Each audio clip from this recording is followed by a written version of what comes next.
আসসালামু আলাইকুম, সকলকে স্বাগতম creative art and architecture YouTube channel এবং ফেসবুক পেজ থেকে কথা বলছি আমি ইঞ্জিনিয়ার মোহাম্মদ কামরুজ্জামান। একটি চারতলা ভবনের ফাউন্ডেশন কিভাবে দিবেন আজকে ভিডিওর মাধ্যমে আপনাদেরকে দেখাচ্ছি। প্রথমে আমরা মাটি কাটার পর সিসি ঢালাই করার পর তারপর সিসি ব্লকের উপরে আমাদের বেজের রডটি বসছে। চারতলা ফাউন্ডেশন কলামটির মধ্যে আমরা মোট 10টি রড দিয়েছি। এখানে মিস্ত্রি সাহেব কলামের রডগুলো গুনে দেখাচ্ছেন। এখানে আমাদের লং ডিরেকশনে 4টা রড দেওয়া আছে এবং অপোজিট পাশেও 4টা রড এবং শর্ট ডিরেকশনে মিডলে আমাদের একটা রড দেওয়া আছে, অপোজিট পাশেও মিডলে একটা রড।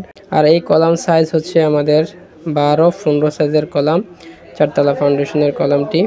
এখন এই কলামটি রিং বাঁধাই, তারপর বেজের সাইজ এবং বেজের যে থিকনেস আমরা এগুলো ডিজাইন ড্রয়িং অনুসারে চেক করে নিচ্ছি। এখানে রিংগুলো 4 ইঞ্চি পর বাঁধতে হবে। তারপর যে আমাদের বেজ কত ইঞ্চি ডালা দিতে হবে এটা আমরা দেখাচ্ছি। এখানে চারতলা ফাউন্ডেশনের জন্য অবশ্যই 18 ইঞ্চি বেজ ডালা দিতে হবে।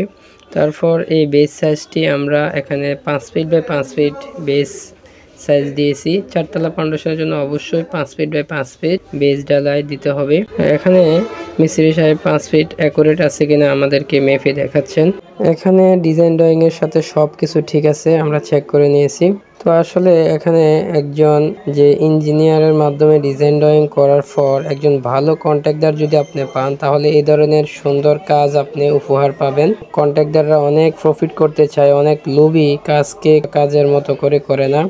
আপনার বিল্ডিংয়ের কাজটা যদি সুন্দর হয় তাহলে আপনার থেকেও অনেক ভালো লাগবে। এই জন্য অবশ্যই ভালো কন্ট্রাক্টর দিয়ে কাজ করাবেন। আর ভিডিওটি ভালো লাগলে লাইক, কমেন্ট, শেয়ার এবং সাবস্ক্রাইব করে পাশে থাকুন।